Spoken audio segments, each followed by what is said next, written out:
Hey, Russ here. Welcome back to my shop. Today I want to talk about my vise again and the soft jaws that I made for it. I finally got that done. Took me a couple of days, so it took a little longer than I thought. Finally got it figured out, and I'm very happy with them. So, as far as the vise goes, I took that board and I cut the cleat off completely, and I mounted this so that it sets flush here.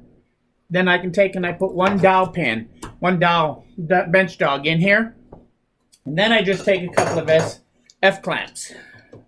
And since I'm on the corner here of my bench, I can actually put them opposite corners, and it makes it even stronger. But I could actually put this, in all reality, I could probably put this on virtually any surface that I would want to.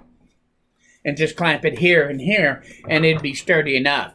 But this really, on the corner, just makes it that much stronger. So this is now can be mounted anywhere I want. Excuse me. Then, now I wanted to turn my attention to making the soft jaws once I did this. And these are the soft jaws. And there was actually some challenges. This turned out to be much more difficult than I thought it would be to get them to work the way I wanted them to. The trick is, this surface and this surface on the jaws always run parallel. And this is not an expensive vise. I bought it 30, 40 years ago. Made in China. It's called a Swordfish brand. It's about 4 inches opening. It's about 3 inches wide on the jaw. And you got about 2 inches this way. So it's not a big vise. But it's going to be adequate for my needs here for woodworking. There's really no backlash. It moves really smooth. I took it apart, cleaned it up, and put some lubricant on there so that everything would turn smooth. And now it was time to do some jaws on it.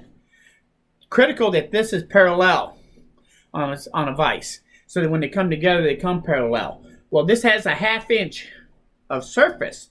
So if I take a piece of plywood and turn it into a jaws, so if I put that on here and put that up against the jaw, well, left to right, it does pretty good, as long as I don't go out 6 inches on the width of them. And they stay pretty parallel here, and we'll hold that. But up and down vertically, it doesn't hold very well because this surface here isn't very wide. So I had to find a way to stabilize this in some other way. Either take and put something, I don't know. Take something and put it this way to give it some strength so it doesn't tip back or something. So I got to looking at it, and one of the things I thought about at first is maybe putting a cleat on it here to hold against there, but I didn't see any good way to attach it, especially on the back jaw, the stationary jaw.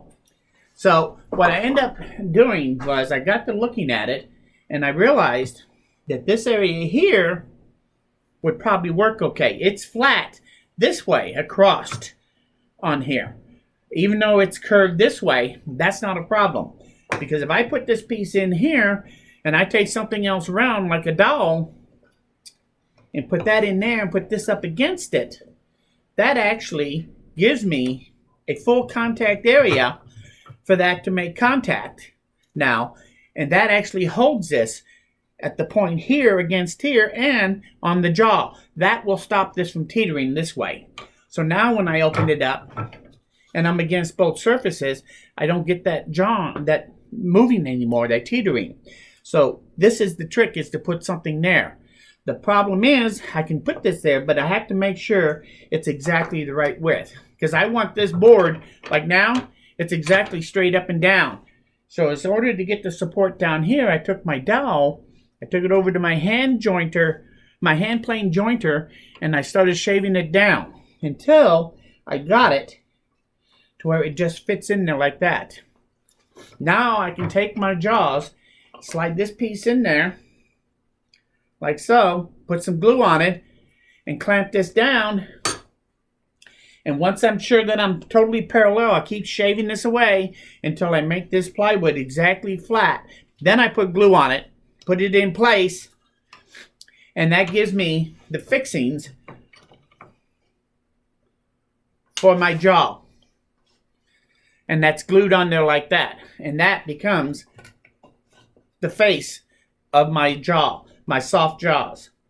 Then all I have to do is take other pieces and wrap it around 3 sides like this to help hold it from moving in any other direction. This dowel and the jaw will keep it flat. And that's how I made them. So this is my jaw. This is the front one. The distance from here to this jaw is different than from this jaw to this curve. So the 2 jaws are different. Even though I made them identical, this round dowel had to be, the thickness of it was different between the 2. So you can't switch them front to back. This one is always on the back jaw, the stationary one, and this one is on the movable jaw. And the way I did it, I got a little magnet down in there. The face of the jaw sets right up to where that magnet is, right up against this faceplate here. And these 2 side pieces hold it side to side. And so when I drop this one down in there,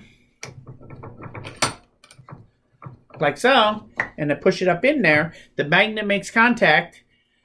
The bottom dowel is touching at the bottom, and the jaw is touching the faceplate, and this thing now sets in there just perfect, and it's perfectly square to the front jaw.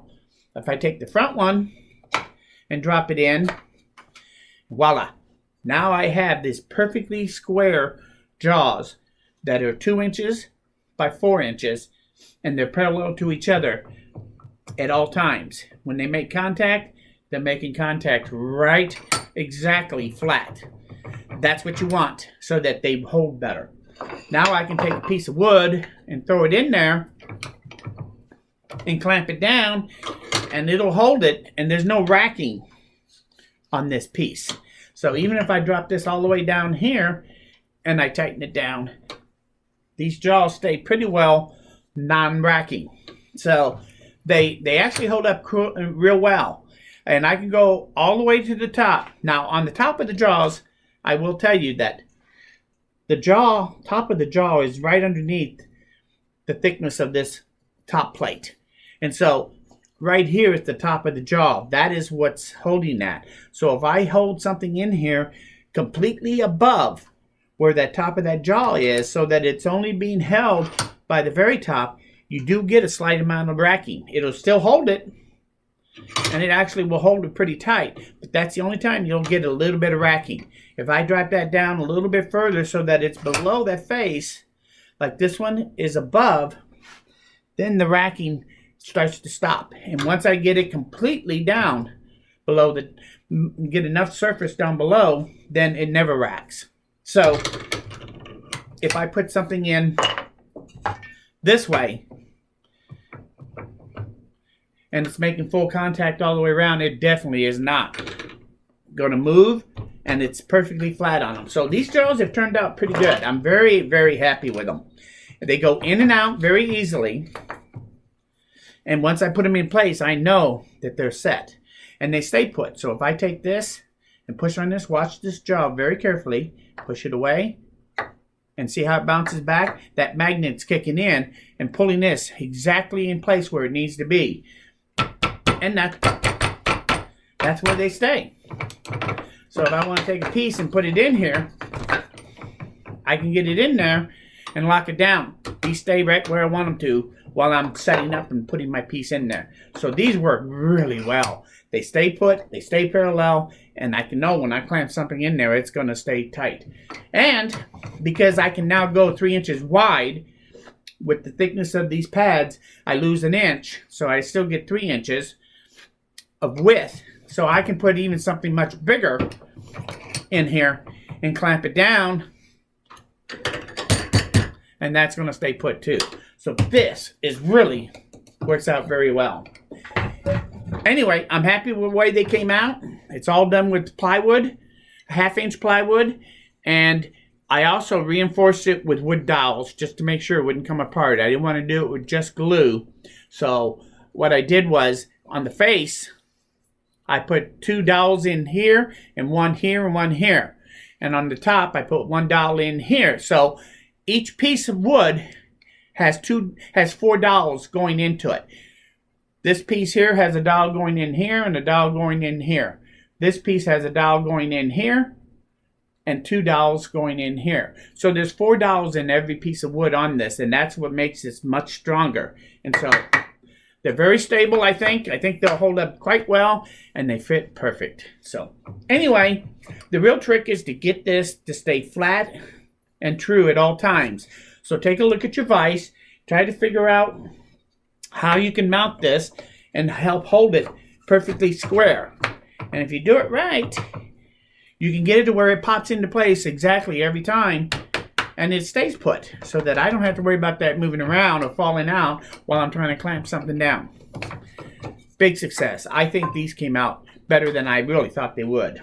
So, very happy, really happy with the vise. I'm anxious to put it to work in my shop. I think that it's going to be a great addition now. Even though I've had this for a long time, I'm finally going to start using it again a lot more, because now I can use it without damaging my pieces. The other thing, just so you know, also, not only can I hold a big piece in there nice and stable, but I can even take something very small and put it in here and hold it without damaging it, and easily take my pieces and put them in there in and out. So I really love it. Anyway, I thought I'd share it with you now that I got it complete and ready to put it to work. If you have any questions about this or comments, leave them below. If you have any suggestions or ideas, I'd love to hear them. If you like this video, please say so. But most importantly, please come back again, because OTB Thinker here, we're nowhere near done. Thank you, and we'll see you again very soon.